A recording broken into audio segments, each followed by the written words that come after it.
요즘 많이 사용하는 말 가운데 비전이라는 말 있지요. 이 비전은 누구에게나 좋은 말입니다. 젊은 사람에게만 좋은 말이 아니라 누구에게나 좋은 말입니다. 이 비전이 뭐냐, 분명하고 확고한 생각을 가지고 계셔야 되는데, 비전은 우리 욕심이 아닙니다.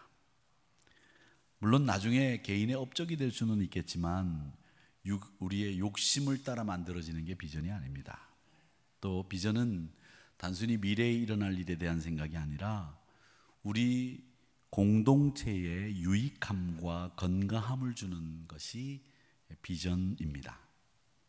예수님이 이 땅에 오셔서 처음으로 말씀하신 일성이 뭐냐면 회개하라, 천국이 가까이 왔다 말씀하셨는데, 마태복음 4장 17절에 나오는 이 말씀은 예수님이 이 땅에서 이루어야 될 비전에 대해서 말씀을 하신 겁니다. 이 비전은 우리 인생의 방향을 결정짓게 하는 가장 중요한 요소가 비전입니다. 여호수아와 갈렙이 다른 10명의 정탐꾼과 함께 가나안을 정탐하고 돌아왔습니다. 그리고 여호수아와 갈렙만큼은 그 가나안 땅을 얼마든지 정복할 수 있습니다, 그렇게 말했습니다.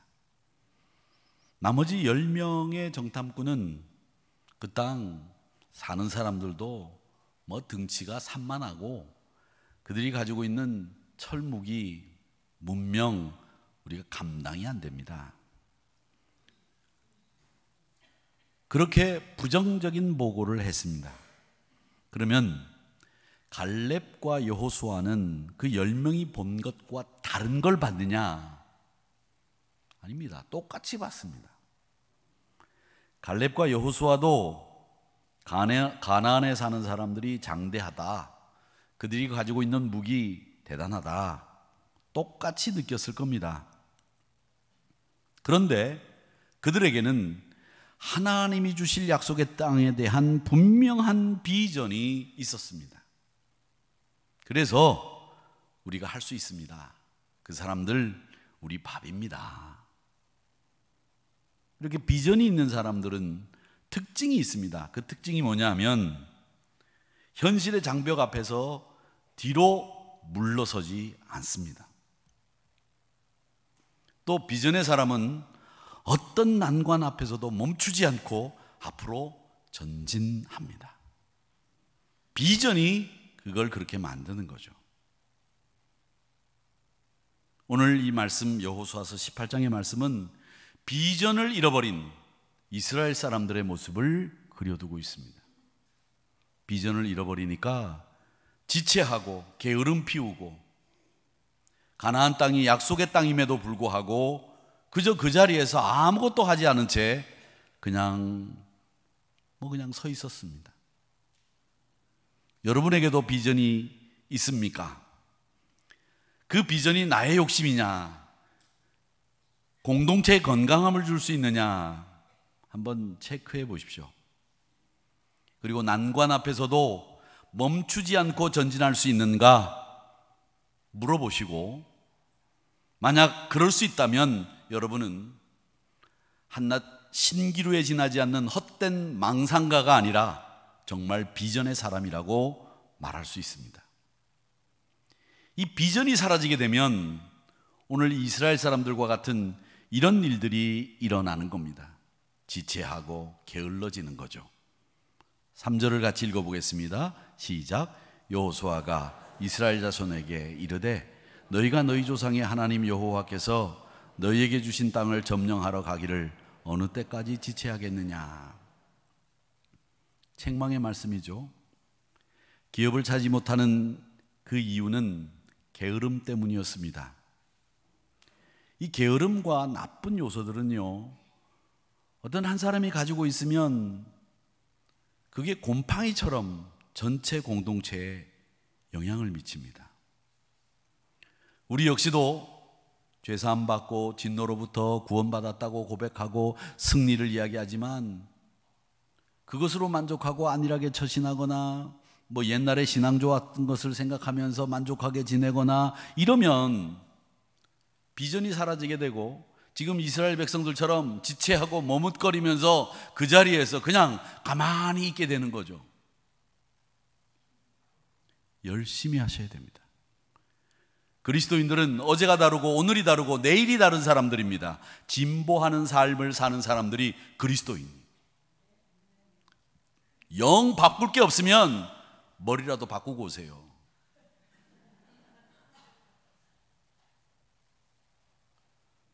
진보하지 않는 그리스도인은 그리스도인이 아닙니다. 빌립보서 1장 25절에 내가 살 것과 너희 믿음의 진보와 기쁨을 위하여 너희 무리와 함께 거할 이것을 확실히 아노니, 그리스도와 함께 사는 이들은 분명한 것이 있는데 그게 복음에 합당하게 살고 복음을 위하여 협력하며 진보를 이룬다, 그렇게 말씀하셨습니다. 여호와를 경외하고 신앙의 고백도 확실한데 주의 부르심 앞에서 게으름 피웁니다. 사탄에 속는 겁니다. 과거에 내가 구원받고 마귀를 대적하고 세상을 이기는 일에 성공했지만 지금 게으름 피우면 여러분 믿음의 진보가 나타나지 않는 거고 비전이 사라진 거예요. 그래서 열심히 해야 됩니다. 골로새서 1장 23절에서 너희가 믿음에 거하고 터 위에 굳게 서서 너희 들은 바 복음의 소망에서 흔들리지 아니하면 그리하리라. 나 바울은 이 복음의 일꾼이 되었다. 두려움과 떨림으로 우리 구원을 이루어 가야 되는 겁니다. 열심히 해야 되는 겁니다. 하나님은요, 우리를 아셔도 너무 잘 아십니다. 여러분을 아셔도 하나님이 여러분을 더 잘 아세요. 여러분보다. 이스라엘도 이 녀석들이 어떻게 하는지 잘 알고 계셨거든요. 그래서 이스라엘 백성들에게 가나안에 가기 전에 신명기 1장 21절에서 뭐라고 말씀하셨느냐? 이미 일어날 일을 알고 계셨어요. 여호와께서 이 땅을 너희 앞에 두셨은즉 너희 조상 하나님 여호와께서 너희에게 이르신 대로 올라가서 차지해라. 올라가서 차지해. 그런데 너희들이 앞으로 어떻게 할 거냐? 두려워할 거고 주저할 거다. 이걸 아셨어요. 그래서 두려워하지 마라. 주저하지 마라. 이렇게 말씀하신 거예요. 우리도 마찬가지입니다. 구원을 이루었음에도 불구하고 두려워합니다. 매일 두려워해요. 이것 두려워하고 저것 두려워하고 돈 걱정하고 자식 걱정하고 맨날 걱정하다 말아요. 나중에 걱정할 거 없다 나중에 뭐까지 걱정해? 하늘이 무너질까 봐 걱정한다는 거 하잖아요. 하늘이 무너질까 봐 걱정하고 또 어떤 분들은 교회 와서도 걱정을 해요. 목사님, 저 2층이 튼튼합니까? 저거 확 주저앉으면 어떡합니까? 이런 얘기까지 하고 앉아있어요. 뭐 걱정할 게 없어가지고. 그거 주저앉기 전에 우리가 먼저 하나님 나라 가요. 별 걱정을 다 하는 거죠. 그렇게 두려워하면서 사는 거예요. 그리고는 주저해요. 할까 말까 해도 되는지 말이죠. 신중하다고 얘기를 하지만 그건 신중한 게 아닙니다. 게으름입니다. 주저하는 이유가 뭔지 아십니까? 주저하는 이유는 현 상태에 만족하고 있기 때문에 주저해요.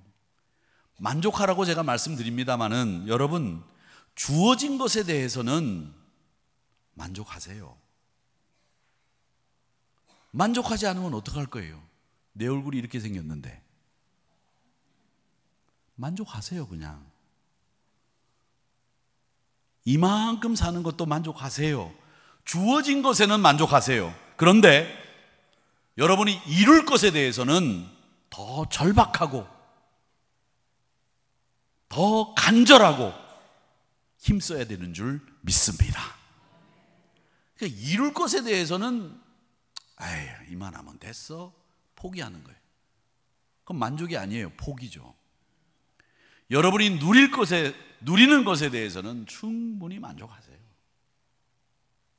그러나 내가 이룰 것에 대해서는 더 절박해야 되고 더 간절해야 되고 더 열심을 내야 됩니다.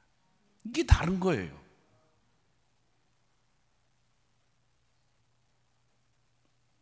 오늘 우리 이스라엘 백성들을 통해서 지체하는 이스라엘 백성들은 이룰 것에 대한 간절함이나 절박함이나 애씀이 없이 그냥 게을러 그 자리에서 지체하고 있는 거죠. 또 우리 그리스도인들은 합리화를 잘합니다. 합리화 잘하는 사람들 왜 그러고 있느냐 얘기하면 하나님의 때를 기다립니다. 이렇게 말도 안 되는 소리를 해요. 아무것도 안 하면서 하나님의 때를 기다려요? 뭔가를 하면서 하나님의 때를 기다려야지. 아무것도 안 하면서 하나님의 때를 기다립니다. 게으른 겁니다. 겸손과 온유의 훌륭한 자세를 드러내 보이는 것 같지만 자기의 의무를 저버리고 우를 범하면서 하나님을 빙자해서 자기의 게으름을 합리화하는 일, 하나님의 때를 기다립니다. 뭔가를 하면서 기다리는 거예요. 그래서 4절에서 여호수아는 바로 명령을 내립니다. 그 명령이 뭐냐? 그 땅을 두루다니며 그 땅을 그려가지고 오라는 거죠. 4절 읽습니다. 시작. 너희는 각 지파에 3사람씩 선정하라. 내가 그들을 보내리니 그들은 일어나서 그 땅에 두루다니며 그들의 기업에 따라 그 땅을 그려가지고 내게로 돌아올 것이라. 그 땅을 그리라는 의미가 뭘 교훈하고 있는지 여러분 아십니까? 왜 그리라고 했겠어요? 그리라고 하는 이유는 다른 게 아닙니다. 하나님께서 우리에게 주신 기업이 얼마나 귀하고 소중한 것인지를 깨닫게 하기 위해서 가서 보고 그 분깃을, 기업을 그리라는 거예요. 그렇게 되면 그 기업이, 분깃이 얼마나 더 소중한 것인지를 알게 되고 그것을 얻고자 하는 의욕이 생기고 나아가서 비전을 성취할 수 있는 동기가 되기 때문에 그려라. 성도들은 크고 영원한 것에 매여 있어야 됩니다. 하나님이 주신 기업이 얼마나 소중한지를 알고 있어야 됩니다. 그 크고 영원한 것에 매여 있지 않으면 좌절하거나 낙심하기가 쉬워요. 그래서 우리 성도들은 영원한 것에, 소망에, 큰 것에 우리의 마음을 두고 있어야 돼요. 예전에 어른들이 하시는 말씀이 있습니다. 호랑이를 그리려고 하다가 고양이 그린다. 원래 말은 호랑이 그리려다가 개 그린다는 말입니다. 근데 개보다는 호랑이 그리려다가 고양이 그리기가 더 쉬운가 봐요.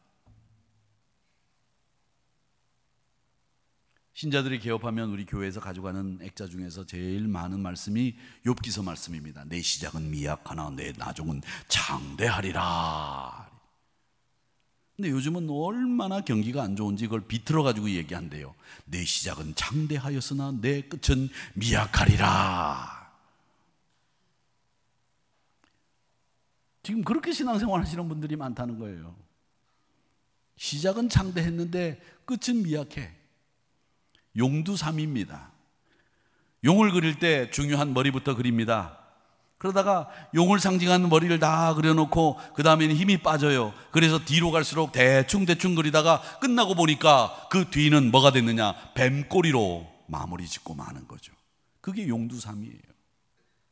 근데 신앙생활을 용두삼이처럼 하는 거예요. 왜?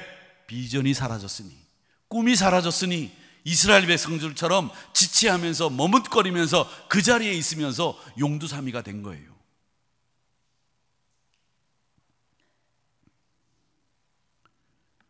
그렇기 때문에 여러분, 오늘 이 말씀을 잘 보면서 우리가 이 그림을 그려야 되겠는데 어떻게 그려야 되느냐 하는 거죠. 여러분, 먼저는 어떻게 그리냐 떠나서 그리십시오. 축복의 그림을 그리고 성공의 시나리오를 그리고 그리셔야 됩니다. 그렇게 호랑이라도 그리려고 하다가 고양이 그리게 되면 그래도 고양이라도 그리잖아. 그리려고 하지 않으니까 고양이도 못 그리는 거예요. 아무것도 하지 않으면 아무것도 이룰 수가 없습니다. 그리려고 하는 마음이 중요한 거예요. 축복의 그림을 머릿속에 예상하세요.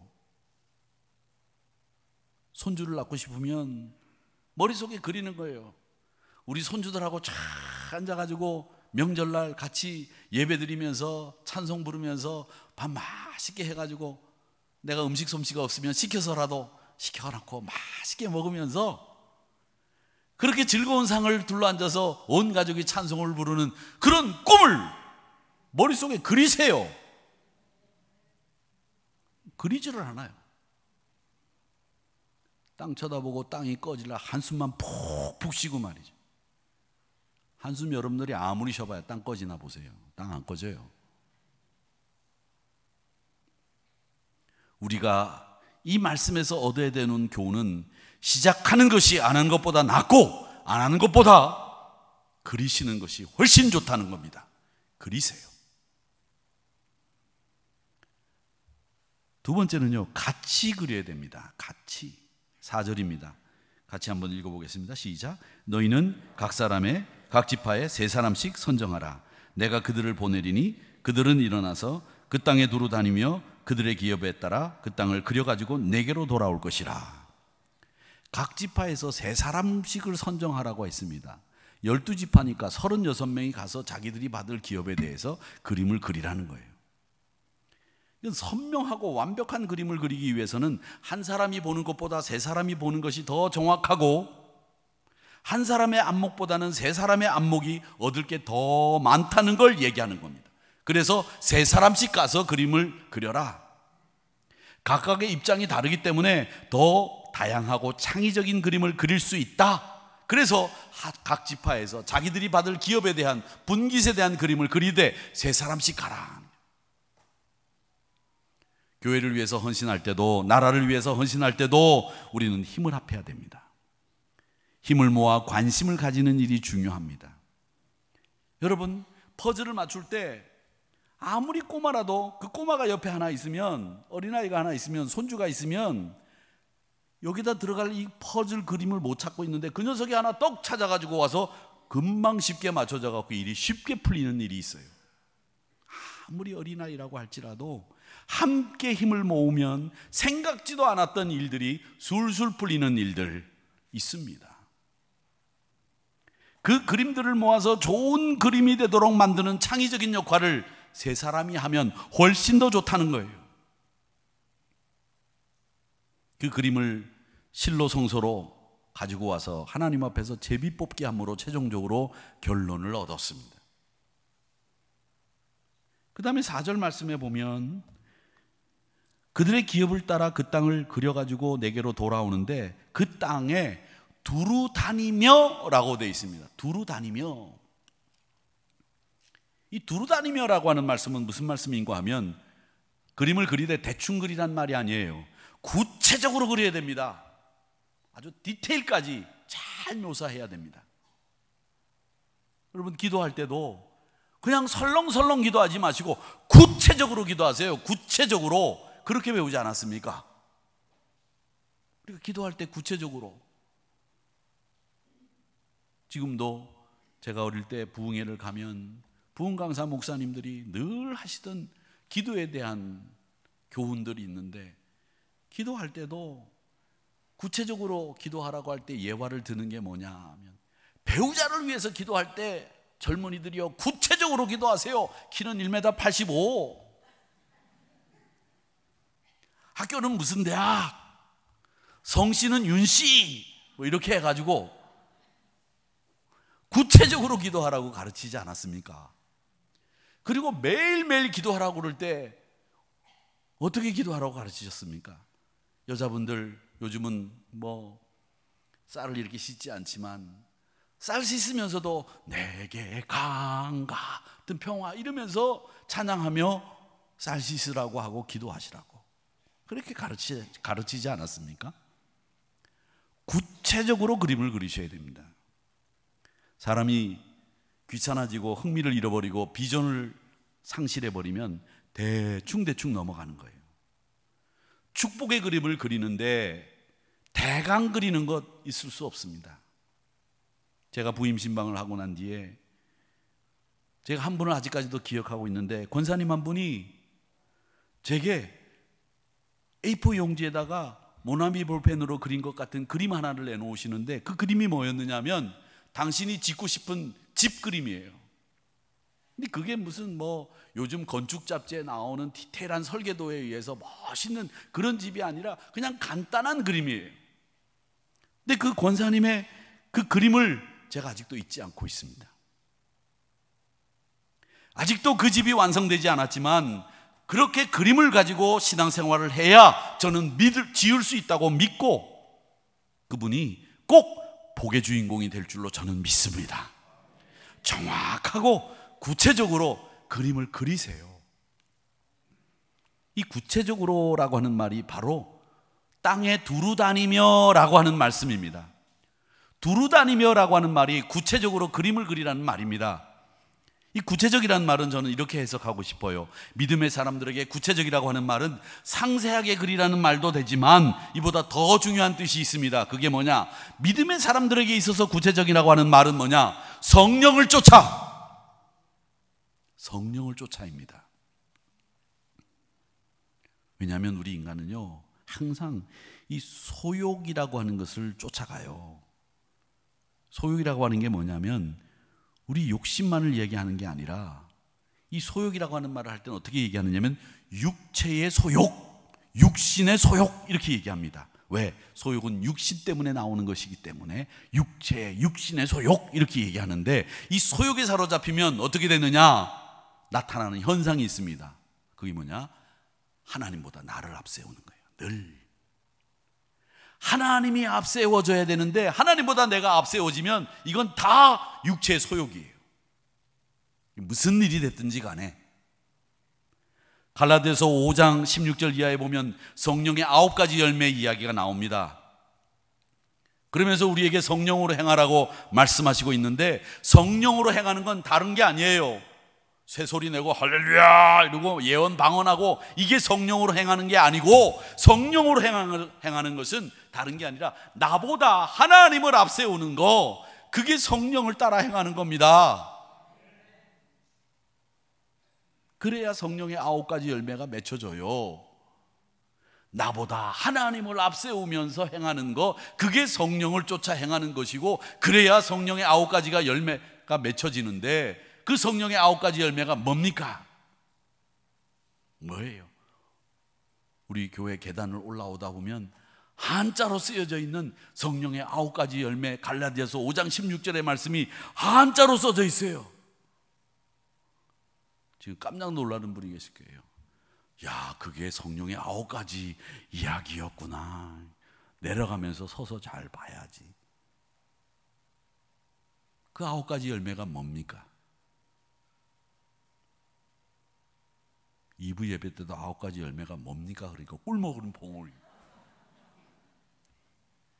이럴 때 옛날 목사님들은 아무개 권사님 일어나서 성령의 9가지 열매 대봐요 이렇게 얘기하셨을 거예요. 그렇지요? 재미와 권사님 입만 벌리지 말고 일어나서 성령의 9가지 열매 얘기하세요. 사랑, 희락, 화평, 인내, 자비, 양성, 충성, 온유, 절제, 이렇게 최 권사님이 대답을 하면 최 권사님 박수 받는 거죠. 박수 한번 치세요. 왜 안 치셔? 여기 왜 안 쳐? 치세요. 최 권사님이 대답할 걸 최 권사님이 부끄러움을 많이 타시거든요. 그래서 제가 대신 대답해 드린 거예요. 그 성령의 9가지 열매를 맺는 것도 중요하지만 그 열매를 맺기 위해서는 성령을 쫓아 행한다. 그게 뭐냐? 하나님을 앞세운다. 이렇게 해석을 하시면 되는 겁니다. 자기를 치장하고 자기 생각을 앞세우고 아니에요. 그 땅을 두루다니며 하나님의 비전을 먼저 생각하며 너희들 가지고 살 땅보다도 하나님 나라를 이룰 꿈을 먼저 생각하며 두루다니며 그 땅을 그려라. 그게 두루다니며라고 하는 말씀이 우리에게 주는 교훈이에요. 그 땅에 내가 이런 집을 짓고 살아야지. 이것부터 생각하지 말라는 거죠. 그 땅에서 우리 가족이 얼마나 하나님을 사랑하고 얼마나 하나님을 경외하고 얼마나 하나님의 축복을 받을 것인지 하나님을 먼저 생각하며 그 땅에 축복의 그림을 그려라. 두루다니며. 그거예요. 마지막으로 6절 한번 읽어보겠습니다. 6절 시작. 그 땅을 7부분으로 그려서 이곳 내게로 가져오라. 그러면 내가 여기서 너희를 위하여 우리 하나님 여호와 앞에서 제비를 뽑으리라. 아멘. 이 제비를 뽑는다는 말은요, 어떤 뜻이냐면 앞뒤 선후 좌우를 결정짓는다는 얘기가 아니에요. 우리가 뭘 할 때 제비 뽑는 경우가 있잖아요. 예를 들어서 이제 점심시간이 되면 제비 뽑기 말고 사다리를 타잖아요. 오늘 뭘 먹을 건지, 돼지갈비를 먹을 건지, 소갈비를 먹을 건지, 육개장을 먹을 건지, 짜장면을 먹을 건지 밑에다 쫙 쳐놓고 사다리를 타요. 그죠? 안 해보셨어요? 사다리 안 타보셨어요? 사다리를 탑니다. 제비 뽑기도 그와 유사한 것처럼 뭔가를 결정할 때 뽑히는 것을 가지고 또 동전을 던져서 앞면이 나오면 뭐 뒷면이 나오면 뭐 결정하는 거죠. 자기가 결정하기 어려울 때 A양을 택해서 결혼할 것인지 B양을 택해서 결혼할 건지 자기가 가늠이 안 될 때 동전 앞면이 나오면 A양, 뒷면이 나오면 B양, 그래서 던져가지고 결정해가지고 결혼하신 분 계세요? 그런 분 안 계시죠? 제비 뽑는 것은 세상에서는 이렇게 자기가 결정하기 어려운 일을 결정하기 위해서 택하는 방법이기는 합니다. 그런데 성경에서 제비 뽑기라고 하는 말이 갖는 의미를 여러분 알고 계셔야 돼요. 오늘 6절 말씀에 보면 이렇게 되어 있습니다. 하나님 여호와 앞에서 제비를 뽑으리라. 하나님 여호와 앞에서 제비를 뽑는다는 말은 뭐냐? 모든 결정은 결국 최종적인 결정은 누가? 하나님이 하신다는 거예요. 너희들이 그림을 두루 다니며 세 사람이 다양하고 창의적인 그림을 그려가지고 와서 하나님 앞에서 제비를 뽑아 분깃을 나눌 때에 최종적으로 그 영토를 주는 분은 누구냐? 하나님이시다. 그 얘기를 하는 게 여호와 하나님 앞에서 제비를 뽑으리라 라는 말씀이 갖는 의미예요. 신앙의 제비 뽑기는 하나님이 최후의 결정자입니다 라고 하는 신앙 고백에서 하는 행동이라는 겁니다. 그러니까 하나님의 결정을 따르자는 얘기겠죠. 사랑하는 성도 여러분, 여러분도 그림을 그리셔야 됩니다. 축복의 그림, 회복의 그림, 승리의 그림을 그리시기를 축원합니다. 멋진 그림을 그리는 작업을 계속하십시오. 그리고 최선을 다한 이후에는 그 모든 것을 결정하시는 것은 하나님의 손에 달려 있습니다. 여호와 하나님 앞에서 제비를 뽑으세요. 그리고 자기 주장보다는 두루 다니며 그리라고 하는 이 말씀이 갖고 있는 그 교훈을 기억하시면서 하나님의 뜻을 앞세우며 성령을 쫓아 그림을 그릴 수 있는, 그래서 완벽하게 좋은 그림을 그릴 수 있는 여러분 되시기를 축원합니다. 사무엘 스마일스라고 하는 분이 계시는데 그분이 하신 유명한 말이 있습니다. 그게 뭐냐면 우리는 생각하는 것만큼만 이룬다고 했어요. 생각하는 것만큼만. 생각하는 것 이상 이룰 수 있는 사람은 아무도 없다고 했습니다. 그럼 여러분 생각을 어떻게 하셔야 되겠어요? 생각하는 것만큼만 이루니까 그걸 넘어서는 사람 아무도 없어요. 그러니까 여러분 크고 놀라운 영원한 멋진 생각을 해야 됩니다. 그래야 그 생각만큼 이루는 거예요. 그러니까 여러분 생각을 지금 생각한 만큼 이룬다라고 하는 이 사무엘 스마일스의 이야기를 꼭 기억하시기 바랍니다. 큰 그림을 그리세요. 성공의 시나리오를 쓰세요. 실패의 시나리오를 쓰지 마시고요. 그리고 하나님 앞에 맡기세요. 골로새서 3장 23절에서 이런 말씀하셨습니다. 무슨 일을 하든지 마음을 다하여 주께 하듯 하고 사람에게 하듯 하지 마라. 이게 바로 오늘 이 여호수아 18장에서 우리에게 주는 교훈입니다. 무슨 일을 하든지 마음을 다해서 주께 하듯 하고 사람 앞에서 하는 것처럼 하지 말라는 거예요. 축복의 시나리오를 쓰세요. 그리고 하나님 앞에 맡기세요.